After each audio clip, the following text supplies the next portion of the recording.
My name is Garrett Wilson, and I'm 32 years old. Growing up, I was always second best to my sister Melissa in my parents' eyes. While they showered her with attention and praise, I quietly built a tech empire worth $12 million that nobody in my family knew about. When the truth finally came out at a family dinner last year, what followed was something I never expected. My perfect sister had a complete meltdown that changed our family forever. Before I dive into how my family imploded, drop a comment letting me know if you've experienced favoritism in your family. Don't forget to subscribe if you want more stories about family dynamics gone wrong. My earliest memories of being the less favored child go back to when I was around 5 or 6 years old. The pattern was subtle at first, like the way my mom would rush to help Melissa with her homework, but tell me to figure things out on my own. Or how my dad would beam with pride when Melissa brought home an A but barely acknowledge my own good grades. Our birthday celebrations really drove the point home. When Melissa turned 8, my parents threw her an extravagant princess-themed party with a bouncy castle, professional face painters, and a custom cake that must have cost hundreds. 20 neighborhood kids attended, and she received so many presents, she couldn't open them all in one sitting. Just 3 months later, when my 8th birthday rolled around, I got a small gathering with just 2 friends' pizza from the cheap place down the street and a store-bought cake that had the wrong name spelled on it. My mom had been too busy planning Melissa's dance recital to double-check. "It's not that we love you any less," my father would say whenever I pointed out these differences. "Melissa just needs more support to shine. You're naturally independent, Garrett." That explanation never sat well with me, especially since the evidence suggested otherwise. Melissa consistently brought home perfect report cards while I struggled with subjects like English and history, though I excelled in math and science. Instead of recognizing that I needed help in my weaker subjects, my parents would say things like, "Why can't you be more like your sister? She never gets anything less than an A." My mother's preference was evident in countless small ways that accumulated over time. Melissa would get the last cookie in the jar, the bigger portion at dinner, and new clothes whenever the season changed. I wore hand-me-downs from our cousin until I was 12, despite the fact that my parents could afford better. Melissa wasn't oblivious to her privileged position in our family. By the time she was 10, she had learned to weaponize it. Mom always believes me she'd taunt after blaming me for something she'd done. She was right. No matter the situation, my parents defaulted to assuming she was telling the truth and I was either lying or exaggerating. As a child, I developed coping mechanisms to deal with the constant feeling of being less valued. I withdrew into myself, spending hours alone in my room, while Melissa commanded the spotlight downstairs. I stopped sharing my achievements or interests with my parents after seeing their lukewarm reactions too many times. Instead, I sought validation elsewhere. That elsewhere primarily came in the form of my Uncle Frank, my dad's brother who lived about 20 minutes away. Unlike my parents, Uncle Frank saw me. Really saw me. He noticed my interest in how things worked, the way I disassemble old electronics just to understand their components. "You've got a mind for systems, Garrett," he told me. When I was 9, after watching me methodically take apart an old radio and successfully put it back together. "Some people can see the connections between things that others miss." Uncle Frank worked in IT for a local company and started teaching me about computers whenever I visited. He gave me my first desktop when I was 10, a refurbished model he'd upgraded himself. My parents saw it as just another screen to waste time on, but Uncle Frank knew better. He showed me basic programming, how to troubleshoot problems, and the foundations of web design. While Melissa practiced dance routines in the living room to the delight of my camera-wielding parents, I taught myself Python and JavaScript in the solitude of my bedroom. Coding became my refuge, a world where logic prevailed and favoritism didn't exist. A compiler doesn't care who your sister is. It only cares if your code is correct. The defining moment that crystallized my place in the family hierarchy happened when I was 12. After months of preparation, I was selected as a finalist in the regional science fair for a program I'd written that could predict weather patterns based on historical data. The science fair fell on the same evening as Melissa's dance recital. "We're so sorry, Garrett," my mother said, not looking particularly sorry at all. "But Melissa has been practicing for months, and all the other parents will be there. Mr. Phillips will be at your science fair, right? He can tell us how it goes."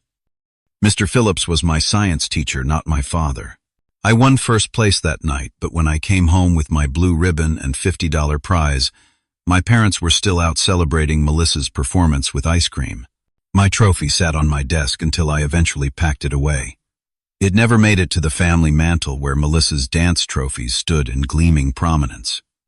Uncle Frank, who had rearranged his work schedule to attend the science fair, took me out for burgers afterward to celebrate. "They're missing out, kid," he told me. "Someday they'll realize that." I didn't believe him then, but I held on to those words like a promise, not yet understanding how prophetic they would become. High school intensified both my interest in technology and the pattern of favoritism in my family. While Melissa thrived in the spotlight as a cheerleader and student body president, I found my niche in the computer lab and robotics club. The contrast in how our parents supported our respective interests couldn't have been more stark. When Melissa needed a new cheerleading uniform, my parents didn't hesitate to spend $300. When I needed components for a robotics competition, my father sighed and asked, "Can't the school provide those?" By 15, I had become the unofficial tech support for our neighborhood. Mrs. Harrington down the street paid me $30 to remove a virus from her laptop. Jennings, a small business owner, gave me $200 to build him a simple website for his plumbing service. I fixed printers, recovered lost files, and set up wireless networks. Each job taught me something new and put cash in my pocket that my parents never knew about. Just a phase my father would tell relatives when they asked about my computer activities. He'll grow out of it and find something practical to do eventually. Meanwhile, Melissa's every achievement was celebrated as if she'd discovered the cure for cancer. When she was elected homecoming queen our junior year, my parents threw a party and invited the entire extended family. That same month, I won a statewide coding competition that came with a $1,000 prize and an internship offer. I didn't bother telling them.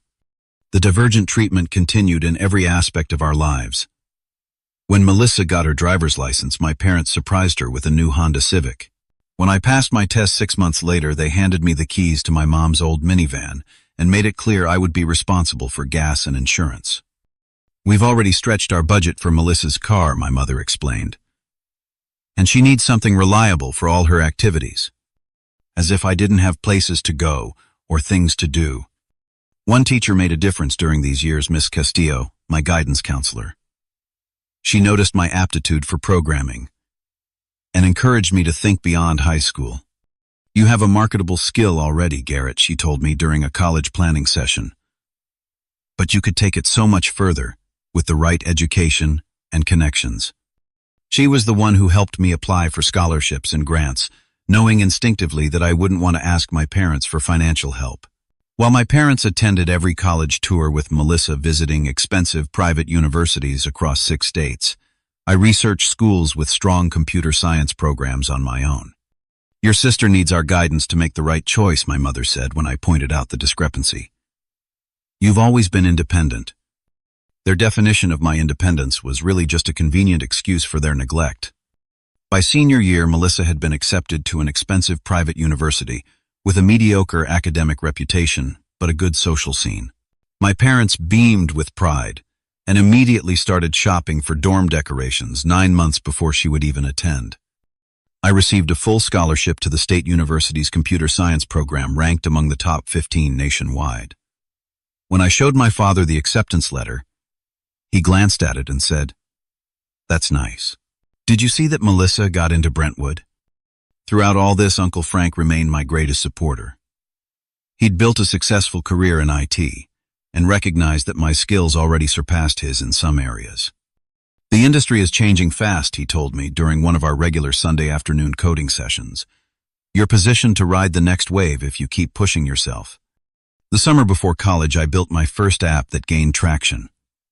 It was a simple tool for local businesses to create loyalty programs without expensive point-of-sale systems.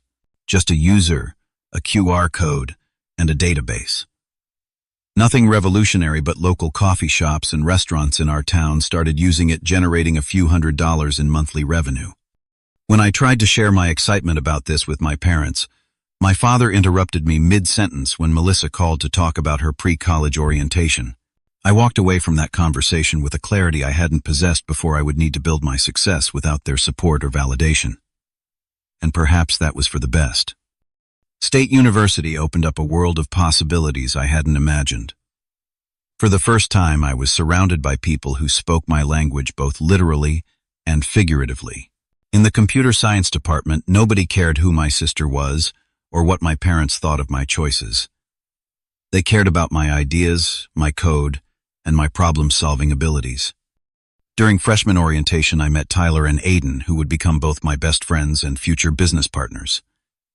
Tyler was a UX design prodigy who could make any interface intuitive and beautiful. Aiden had an uncanny ability to spot market gaps and consumer pain points. Together, we spent countless nights in the dorm lounge whiteboarding ideas and learning from each other's strengths. "We could actually build something meaningful," Tyler said one night as we deconstructed yet another poorly designed app that had somehow secured millions in funding. "Something better than this garbage." That became our informal motto as we pushed each other through grueling programming assignments and side projects. Meanwhile, my relationship with my family grew increasingly distant. I went home for Thanksgiving and Christmas breaks that first year, sitting through meals where the conversation revolved around Melissa's college experience. She had joined a prestigious sorority, made the right connections, and was having the time of her life according to my parents. The fact that her grades were slipping seemed irrelevant to them. "College isn't just about academics," my father said dismissively when I cautiously brought up the fact that Melissa was on academic probation after her first semester. "It's about the whole experience." I couldn't help but wonder if they'd say the same, if I were the one failing classes. During sophomore year, the local business app I'd created before college caught the attention of a regional chain of fitness centers. They wanted a customized version and were willing to pay $5,000 for it. Tyler, Aiden, and I pulled 3 all-nighters to deliver it, splitting the money and immediately reinvesting in better equipment. That first significant client led to referrals, and by the middle of junior year, our dorm room operation had grown into a legitimate business with 10 regular clients and about $8,000 in monthly revenue. We called our company Nexus Solutions, with a vague enough name that we could pivot in any direction the market took us. I rarely spoke to my parents during this time. Our conversations had become perfunctory check-ins where they'd spend 5 minutes asking generic questions about my classes before launching into 20 minutes of updates about Melissa. She was struggling socially after a fallout with her sorority sisters and academically after changing her major for the 3rd time. My parents had already paid for 5 extra semesters because of her indecision. In a rare moment of frustration, I asked my mother, "Would you be paying for extra semesters if it were me?" Changing majors repeatedly. Her answer was telling, "You wouldn't be in that situation. You've always known what you wanted." She meant it as a compliment, I think, but it highlighted the double standard that had defined our childhood. Melissa's failures were met with support and understanding. My successes were simply expected. The trajectory of my life changed dramatically during spring break of junior year. Uncle Frank, who had been battling cancer privately to avoid burdening the family, passed away suddenly. I was devastated. He had been more than just a mentor. He had been the one adult who saw my potential and nurtured it without condition. At the reading of his will, I was shocked to learn that he had left me $50,000 in a letter. "For Garrett, who will know what to do with this better than anyone else. Build something that lasts." My parents seemed surprised by the inheritance. "I didn't realize Frank had that kind of money," my father said, a hint of envy in his voice. "Or that you two were so close." Their sudden interest in my relationship with Uncle Frank felt opportunistic. For the first time, I saw clearly how transactional their affection could be. I made a decision that day that would alter the course of my life. I would drop out of college at the end of the semester to work on Nexus Solutions full-time. Tyler and Aiden, equally convinced of our potential, agreed to join me. Uncle Frank's inheritance would be our seed money. When I told my parents about my decision, their reaction was predictably negative. "Absolutely not," my father said, his face turning red with anger. "No son of mine is going to be a college dropout." "You're throwing away your future," my mother added. "What about job security benefits? A steady income?" The irony that they were simultaneously supporting Melissa through her 5th year of an undergraduate degree with no clear career path wasn't lost on me. But I had stopped expecting consistency from them long ago. "My decision is made," I told them calmly. I appreciate your concern, but this is the right move for me. I moved out of the dorms and into a cheap 2-bedroom apartment with Tyler and Aiden. We converted the living room into an office space and worked 18-hour days, developing our first major product, a comprehensive customer relationship management system designed specifically for small to medium-sized service businesses. 6 months after launching, we had secured 50 clients and were generating $20,000 in monthly recurring revenue. At the 1-year mark, we hit $100,000.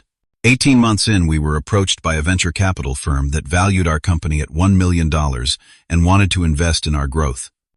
Through all of this, I kept my success almost completely hidden from my family. They knew I had started some kind of tech business, but I deliberately downplayed its significance. When asked about work during holiday visits, I would give vague answers about making progress and quickly change the subject. Why did I hide my success? Part of me was waiting for them to show genuine interest in my life, without the incentive of reflected glory. Another part, if I'm being honest, was preparing for the moment when they would finally see what they had overlooked all these years. That moment was coming sooner than any of us expected. 5 years after dropping out of college, Nexus Solutions had transformed from a scrappy startup into a formidable player in the business software industry. Our client base had expanded to over 3,000 businesses across North America. We had 42 employees working from a modern office in the city's tech district. And most significantly, after a second round of funding, the company valuation had reached $12 million. My personal wealth, tied up mostly in company equity, but with a healthy amount in liquid assets, had made me a millionaire several times over. Yet my lifestyle remained relatively modest. I bought a comfortable but not ostentatious condo downtown, drove a practical Audi rather than a flashy sports car, and invested most of my income back into the business or the market. Tyler often questioned my restraint. "You could be living like a king, man," he said after we closed a particularly lucrative enterprise deal. Why the modest approach? I didn't have a simple answer. Perhaps growing up overlooked had made me wary of drawing attention. Or maybe I found satisfaction in building something substantial, rather than displaying symbols of success. My relationship with my family had settled into a predictable pattern. I visited for major holidays, listened to updates about Melissa's life-deflected questions about my own, and left as soon as it was socially acceptable. My parents still treated me like the less successful sibling, despite the fact that Melissa, now 29, had bounced between 5 different jobs since college and was currently finding herself through an expensive yoga teacher training program they were partially funding. "Your sister is really connecting with her spiritual side," my mother informed me during Thanksgiving dinner 2 years ago. "Her instructor says she has a gift for helping others find their center." I nodded politely and passed the mashed potatoes. That same year, Melissa got engaged to Brad, a pharmaceutical sales rep she'd been dating for 11 months. My parents immediately threw themselves into planning what would become a $70,000 wedding. "We've been saving for Melissa's wedding since she was a little girl," my mother explained when I expressed surprise at the extravagance during a pandemic. "Every father dreams of walking his daughter down the aisle in style." I wondered briefly if they had saved anything for my potential future wedding, but knew better than to ask. 3 months before the wedding, my father called me in an unusual state of distress. He had taken out a second mortgage to cover the remaining wedding expenses, after costs spiraled beyond their budget. The loan terms were predatory, and he was worried about making the payments on top of their existing mortgage.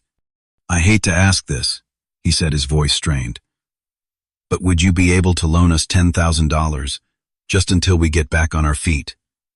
The last thing I want is for Melissa's special day to be compromised." I agreed without hesitation, but suggested an alternative. "Let me anonymously cover the remaining wedding expenses as my gift to Melissa. You can pay off the second mortgage with your existing savings." My father was surprised by the offer. "That's very generous, Garrett. But how can you afford such a gift? I thought your business was still in its early stages." "We're doing better than I've let on," I said, keeping it vague. "And I want to help." 2 days later, I transferred $50,000 to the wedding planner's account with instructions that it was an anonymous gift from a family friend. My parents were baffled, but grateful, never suspecting the source. The wedding was predictably over the top, with ice sculptures, a 10-piece band, and a designer dress that cost more than my first car. I attended solo, making polite conversation with relatives who barely remembered my name and listening to my father give a tearful speech about how Melissa had always been his greatest pride and joy. 6 months after the wedding, cracks in Melissa's perfect life began to show. Brad lost his job after his company downsized. They had bought a house beyond their means, relying on his commission-based income. Melissa had quit her latest job to plan the wedding and hadn't found new employment. My parents, still recovering financially from the wedding expenses, began providing them monthly loans that everyone knew would never be repaid. Throughout all this drama, I continued building my company and developing a life separate from my family's dysfunction. I formed deep friendships with people who valued me for who I was rather than how I compared to a sibling. I dated occasionally, though my work schedule made maintaining relationships challenging. Most importantly, I reached a place of emotional acceptance about my family dynamic. I stopped hoping for my parents' approval or recognition, and instead focused on living authentically. The validation I had craved as a child no longer held the same power over me as an adult. Or so I thought, until a Sunday dinner changed everything. My mother had been insisting for weeks that I join them for a family meal. "Melissa and Brad have an announcement," she said mysteriously over the phone. "And it would mean so much to have everyone together." I assumed they were expecting a baby and prepared myself to react appropriately to news that would undoubtedly send my parents into paroxysms of joy. What I wasn't prepared for was the actual conversation that unfolded at that fateful dinner. The dinner started like any other family gathering. My mother had prepared her signature pot roast. My father was pouring wine generously, and Melissa and Brad arrived 15 minutes late with the air of people who assumed everyone would wait for them. Which of course we had. "Sorry we're late," Melissa announced without sounding sorry at all. "Traffic was a nightmare." We settled around the dining table, and my mother immediately began peppering me with the usual questions about my work and personal life, though she rarely listened to the answers. "Still single?" she asked while serving the salad. "You know Angela from my book club has a daughter about your age. Very pretty, works in marketing or advertising or something like that. I'm focusing on the business right now." I replied, my standard response to deflect these conversations. "The mysterious business," my father chimed in with a chuckle. "Always so secretive about it. Makes me wonder sometimes." I changed the subject by asking Brad about his job search, which quickly turned out to be a conversational landmine.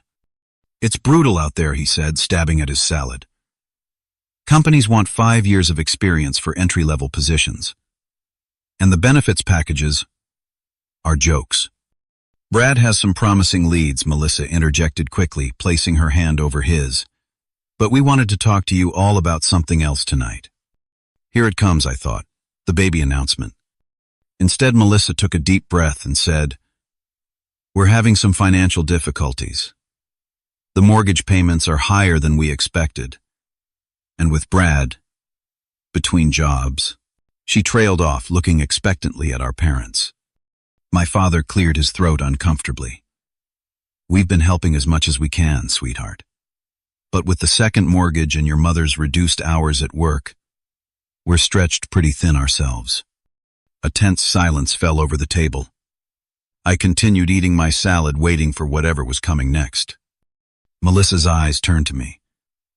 "So we were thinking," she began, her voice taking on a sweet tone I recognized from childhood when she wanted something, "that maybe Garrett could help out. Just temporarily."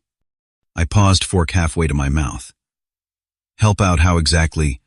"Well, you're single with no responsibilities," she continued. "And even though your business is small, you must have some savings. We only need about $20,000 to catch up on the mortgage and car payments." My father nodded encouragingly. "Your sister would do the same for you, Garrett. Family helps family." The irony of that statement hit me like a physical blow. For years they had favored Melissa in every conceivable way, and now they expected me to bail her out as if this were a natural extension of our family dynamic. Something shifted inside me at that moment. Not anger exactly, but a sudden clarity that the time for half-truths had passed.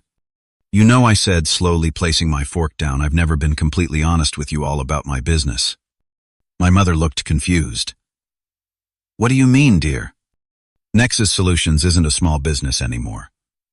We have over 40 employees, 3,000 clients across North America, and last year we were valued at $12 million. The silence that followed was absolute. I could have heard a pin drop on the carpet 2 rooms away. My father recovered first. $12 million. His voice cracked on the last word. Yes, I confirmed. I'm the majority shareholder. But that would make you, my mother began. A millionaire, I finished for her. Yes. Melissa's face had gone through a fascinating transformation during this exchange. Confusion gave way to disbelief, then shock, and finally settled into something harder to define. You're lying, she said flatly. You've always been jealous of me. This is just another attempt to get attention. I'm not lying, I replied calmly. I can show you press releases, articles in tech publications, our company website. My father's expression shifted from shock to something resembling pride, but with an uncomfortable edge to it. My son, the secret millionaire. I always knew you had potential with those computer things. Remember how I bought you your first computer? Uncle Frank bought me my first computer, I corrected him. You said it was a waste of money. Well, I supported your interests in my own way, he backpedaled. The important thing is that you've done well for yourself. That's fantastic news. My mother was already mentally redecorating her house. Garrett, this changes everything. You could help your sister and us with the second mortgage. Maybe we could finally renovate the kitchen, like I've always wanted. The speed with which they pivoted from treating me as the less important child to seeing me as an ATM was breathtaking. Hold on, I said, raising my hands. Let's back up a minute. For my entire life you've favored Melissa. You've dismissed my interests, minimized my achievements, and made me feel like I was worth less than her. And now that you find out I have money, suddenly, I'm the golden child. That's not fair, my mother protested. We've always loved you both equally. Equally, I repeated incredulously. When have you ever treated us equally? You paid for Melissa's entire education, but told me to get scholarships. You bought her a new car while I got a hand-me-down minivan. You went into debt for her wedding while you've barely asked about my life for the past decade. Melissa's face had turned an alarming shade of red. Of course they favored me, she snapped. I actually included them in my life instead of being secretive and judgmental. I needed their support and you didn't. I needed their support, I countered, feeling decades of buried emotions rising to the surface. I just learned early on not to expect it. This is ridiculous, Melissa said, standing up abruptly. You show up here after barely communicating with any of us for years, announce you're secretly rich, and then act like we're the bad guys for asking for help. How long have you been sitting on your millions while watching us struggle? Melissa, calm down, my father started, but she was beyond hearing. You could have helped us months ago, she shouted, tears starting to form. You let Dad take out a second mortgage when you could have easily covered it. What kind of person does that? The kind who was tired of being treated like an afterthought, I answered, maintaining my composure though my heart was racing. The kind who wanted to be valued for something other than what I could provide. The argument escalated from there. Melissa threw accusations about my character. My parents alternated between trying to mediate and making thinly veiled suggestions about how my money could solve family problems. And I sat through it all, with a strange sense of detachment, as if watching the scene from above. Finally, when Melissa knocked over a glass of wine in her gesticulating and refused to apologize, I decided I'd had enough. I think I should go, I said, standing up. We're all too emotional to have a productive conversation right now. So that's it, Melissa demanded. You drop this bomb and then just leave. I'm not leaving permanently, I clarified. But we clearly need some time to process everything. As I walked toward the door, my father followed me. Son, don't leave like this. Your mother and I are just surprised, that's all. We're proud of you, really. The words I'd waited a lifetime to hear, prompted not by who I was, but by what I had. The hollowness of it was devastating. I'll call you tomorrow, I promised, not entirely sure if I meant it. As I drove away, my phone began lighting up with texts and calls from all three of them. I turned it off and focused on the road, trying to process the emotional whiplash of the evening. The family I had protected myself from for years now saw me clearly for the first time, but only through the lens of what I could give them. The revelation brought no satisfaction, only a profound sadness for what our relationship could have been. 3 days passed before I turned my phone back on, finding 37 missed calls and 62 text messages. Most were from my parents, alternating between apologies and reminders of family obligations. But the most concerning ones came from Melissa, whose messages grew increasingly hostile and desperate as they went unanswered. I was in the middle of a meeting when my office phone rang. My assistant Jen's voice came through the intercom, sounding uncharacteristically uncertain. "There's a woman here claiming to be your sister. She doesn't have an appointment, and she's causing a scene in reception." I excused myself from the meeting and headed to the front office, where I found Melissa pacing the reception area, her hair disheveled and her mascara smudged. When she saw me, she stopped mid-stride. Finally, she said loudly, causing the receptionist to wince. "The elusive millionaire emerges from his tower." "Melissa," I said calmly, conscious of my employees watching, "let's talk in my office." I led her through the workspace, acutely aware of curious glances from my team, who had never met any of my family members before. Once inside my office with the door closed, Melissa's demeanor changed instantly. "Nice place," she said, looking around at the minimalist decor and floor-to-ceiling windows overlooking the city. "Clearly, business is good." "What are you doing here?" I asked, remaining standing rather than taking a seat behind my desk. "And how did you find my office?" "Google exists, genius." She dropped her purse on a chair and continued pacing. "You haven't been answering your phone. What was I supposed to do? Give me space. Respect boundaries. Consider that your reaction at dinner might warrant some reflection." She waved dismissively. "That was just shock. You can't drop a bomb like that and expect everyone to react perfectly." "I don't expect perfect," I replied. "But I also don't expect to be immediately treated like the family ATM." Something in her expression hardened. "Is that what you think of us? That we only care about your money? What conclusion would you draw? In 30 years, you've never shown genuine interest in my life or work. Then you find out I'm successful, and suddenly you're calculating how much you can ask for." "That's not fair," she protested, but her eyes darted away from mine. "We're in a really tight spot right now. Brad still hasn't found work, and the mortgage company is threatening foreclosure." "I'm sorry to hear that," I said sincerely. "But that doesn't make your financial problems my responsibility." What happened next can only be described as a full-blown meltdown. Melissa's face contorted, and she let out a sound between a sob and a scream that made me grateful for my office's soundproofing. "You selfish, heartless bastard," she shouted, tears streaming down her face. "After everything our parents did for you, what exactly did they do for me, Melissa? Please enlighten me." "They put a roof over your head, fed you, gave you everything I had." "They did the bare minimum required by law," I countered. "And you had everything." "I had whatever was left over." She collapsed into a chair, suddenly shifting tactics. The anger gave way to heaving sobs, her body shaking as she covered her face with her hands. "You don't understand," she cried.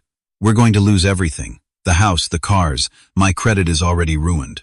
I can't even afford my medication anymore." The abrupt change was jarring but familiar. This was Melissa's pattern since childhood. When aggression didn't work, she switched to vulnerability. "What medication?" I asked, my resolve wavering slightly. She looked up, eyes red and pleading. "For my anxiety and depression. I've been struggling since college, Garrett. Mom and Dad didn't want to worry you." This was news to me, and I felt a flicker of genuine concern. Mental health issues weren't something I'd dismiss.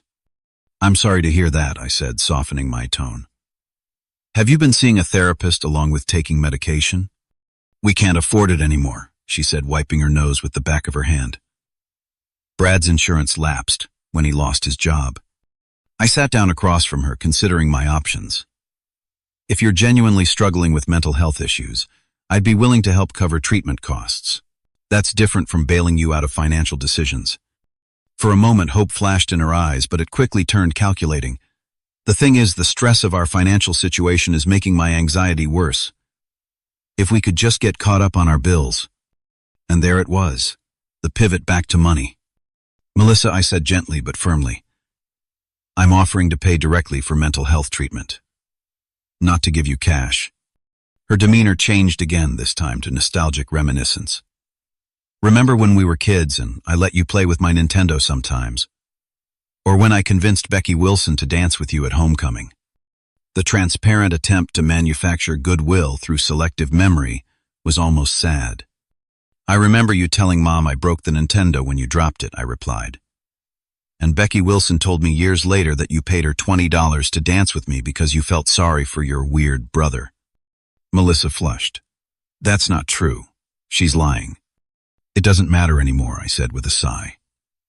What matters is now. And right now you're not being honest about what you want from me. Fine, she said, dropping the pretense. I need money. We need money. Mom and Dad are tapped out because of my wedding and helping us with the down payment on the house. Brad can't find work because the job market sucks. I haven't told them this, but we're 3 months behind on the mortgage and 2 months behind on both car payments. How much debt are you in total, I asked. She looked down at her hands. About $120,000, including credit cards. The figure was higher than I'd expected. And what's your plan for turning things around? Brad has a promising lead with a pharmaceutical company. And I've been thinking about going back to school for nursing. It's practical, and there's always demand. So you want me to give you $120,000 to clear your debt based on possibilities and thoughts about future plans. Put that way, even she seemed to recognize how unreasonable it sounded. Not all at once, maybe. Just enough to stop the foreclosure and catch up on immediate bills. I considered my next words carefully. I'm willing to help you, but not in the way you're asking. I won't hand over cash that disappears into a black hole of debt without addressing the underlying issues. What's that supposed to mean? She asked defensively. It means I'd consider paying for financial counseling, helping you create a realistic budget, maybe even co-signing on a debt consolidation loan with strict conditions. But I won't enable financial habits that got you into this situation. Her face darkened. So you'll help, but only if you can control everything. Typical Garrett, always thinking you're smarter than everyone else. It's not about control, I explained. It's about sustainable solutions versus temporary fixes. What I need right now is cash, she insisted, not lectures or conditions. Then I can't help you, I said firmly. She stood up so abruptly that her chair rolled backward and hit the wall. You know what? Keep your money. But don't expect to be part of this family anymore. I'll make sure Mom and Dad understand exactly what kind of person you've become. And what kind of person is that, I asked, remaining seated. A cold, calculating asshole who cares more about his precious company than his own flesh and blood. A bitter man who's using his success to punish his family for perceived slights from childhood. I let her words hang in the air for a moment before responding. Is that really what you think? That I'm punishing you? What else could it be? You have millions but won't help your own sister avoid foreclosure. You'd rather see me homeless than part with money you probably wouldn't even miss. I'm setting boundaries, I clarified. Something this family has never been good at. And I'm offering help that addresses the real issues, not just the symptoms. Keep your boundaries and your condescension, she spat. I'll figure something out without you. As she gathered her purse, her parting shot was delivered with cold precision. Don't bother coming to Mom and Dad's anniversary dinner next month. You're not welcome anymore. After she stormed out, I sat in my office for a long time, replaying the conversation and examining my feelings. There was pain certainly at the fracturing of family bonds, tenuous as they had been. But beneath that was a surprising sense of liberation. For the first time, I had stood my ground without wavering, without seeking approval. That evening I called Dr. Rivera, the therapist I had been seeing intermittently since Uncle Frank's death. I explained the situation and asked for an emergency session. Boundaries often feel cruel to those who aren't used to encountering them, she told me during our session. But they're necessary for healthy relationships. You're not responsible for solving problems other adults have created for themselves. Over the next few days, my parents called repeatedly. When I finally answered, my father oscillated between guilt trips and awkward attempts at reconciliation. "Melissa says you refuse to help her," he began without preamble. "She's devastated, Garrett." "I offered to help with financial counseling and mental health treatment," I explained. "I didn't offer a blank check." "Sometimes family just helps family without all these conditions," he replied, his tone growing frustrated. "When you were growing up, did we put conditions on feeding you or clothing you?" The comparison was so absurd that I nearly laughed. "Dad, those are legal obligations of parenthood, not choices. And I'm not refusing to help. I'm refusing to enable." The conversation went in circles until I finally said I need some time and space to think about what kind of relationship I want with all of you moving forward. "I love you, but I don't like how I'm being treated." After hanging up, I realized that despite the confrontation and pain, I felt more authentic in my family relationships than I had in years. The truth, however, messy, was finally on the table. 6 months passed before I saw my family again. During that time, I focused on my business, my friendships, and my own emotional well-being. Dr. Rivera helped me work through the complex feelings of guilt, resentment, and grief for the family relationship I had always wanted, but never had. "Mourning the ideal is part of accepting the real," she told me during one particularly insightful session. "Only when you've let go of what you wished your family would be, can you decide what kind of relationship you want with the family you actually have." I took her words to heart, gradually releasing the expectations I had carried since childhood. In a surprising turn of events, it was Melissa who reached out first. Her email was brief but significant. "I've been doing some thinking. If your offer of financial counseling is still open, I'd like to talk about it." We met at a neutral location, a quiet cafe downtown. She looked different somehow, more subdued, but also more grounded. "Brad and I had to sell the house," she said after we ordered coffee. "We're renting an apartment now. It's small, but it's what we can afford." "I'm sorry it came to that," I said sincerely. She nodded, turning her coffee cup in circles on the table. "After you wouldn't give us the money, I was furious. I said terrible things about you to Mom and Dad. But then something unexpected happened." "What's that?"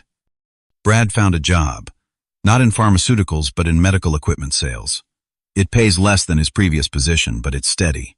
And I got a part-time job at a dental office while I take prerequisites for nursing school." "That's great, Melissa. Really." She looked up, meeting my eyes directly. "We're still struggling, but we're making it work. And I realized something important. I've spent my entire life expecting to be rescued. By Mom and Dad, by Brad, by you. I never developed the skills to rescue myself." Her self-awareness caught me off guard. This wasn't the Melissa I had grown up with. "What changed?" I asked. "Necessity," she admitted with a rueful smile. "And therapy. After everything fell apart, I found a community mental health center with sliding scale fees. It's been eye-opening." We talked for 2 hours that day, having perhaps the most honest conversation of our lives. She acknowledged the favoritism that had shaped our childhood, not with defensiveness, but with dawning recognition of how it had affected both of us. "It damaged me too," she confessed. "I never learned limits or consequences. Everything was always fixed for me, until suddenly it wasn't." At the end of our conversation, I renewed my offer, not cash handouts, but financial counseling assistance with educational expenses, if she maintained good grades and continued therapy support. She accepted with a humility that suggested genuine change. 2 weeks later, I had dinner with my parents. It was awkward at first, with careful small talk and obvious avoidance of sensitive topics. Finally, my father cleared his throat and said something I never thought I'd hear. "We owe you an apology, Garrett. A big one." My mother nodded, tears in her eyes. "Melissa has been talking to us about her therapy sessions. She's helped us see some patterns we were blind to. We always thought we were doing what was best," my father continued. "Melissa seemed to need more from us. And you were so self-sufficient. It was easier to focus on her demands. then to figure out what you might need. But that wasn't fair to you, my mother added. And we're deeply sorry. Their apology wasn't perfect. There were still moments of justification and explanation. But it was sincere, and it was a start. Over the following months, we began the slow work of rebuilding our family relationships on healthier terms. My parents agreed to family therapy sessions where we unpacked decades of dysfunctional patterns with the help of a professional. There were difficult moments and occasional setbacks, but the general trajectory was positive. Melissa enrolled in nursing school and maintained a 3.8 GPA. Brad adjusted to his new career with unexpected enthusiasm. They remained on a tight budget but gradually paid down their debts with the help of the financial counselor I connected them with. My parents, approaching retirement age, worked with the same financial advisor to create a realistic plan that didn't rely on their children's support. My father actually apologized for his expectation that I would fund their retirement dreams. "We created this mess," he said. "It's not your job to fix it." As for me, Nexus Solutions continued to thrive. We expanded into international markets and grew to over 70 employees. My personal wealth increased, but more importantly, so did my sense of purpose. Inspired by Uncle Frank's influence on my life, I established a scholarship program for underprivileged youth interested in technology careers. The Frank Wilson Technology Scholarship provided not just financial support but mentorship and internship opportunities. At the first scholarship award ceremony, I shared my story publicly for the first time, talking about how one person's belief can change a life's trajectory. My parents attended the event, and I saw genuine pride in their eyes as I spoke, not pride in what I had accomplished, but in who I had become. The journey wasn't easy or perfect. Old patterns occasionally resurfaced, especially during holidays or times of stress. But we now had the tools and awareness to recognize and address them rather than falling back into established roles. Perhaps the most profound change was internal. The validation and recognition I had craved from my family for so long no longer determined my sense of self-worth. I had built that from within, through my choices, my relationships, and my impact on others. The 12-year-old boy with a science fair trophy and no one to celebrate with had grown into a man who understood that true success isn't measured by bank accounts or parental approval, but by the life you create and the person you become in the process. Looking back on the long road from overlooked child to successful adult, I realized that the hardest lesson was also the most valuable. Your worth isn't determined by how others value you. It's determined by how you value yourself and what you build with the gifts you've been given. Have you ever had to create your own path when others underestimated you? How did that challenge shape who you became? Share your story in the comments below. And if this resonated with you, please like and subscribe for more reflections on family dynamics, success, and the journey to self-worth. Remember, sometimes the greatest motivation comes from having something to prove not to others but to yourself.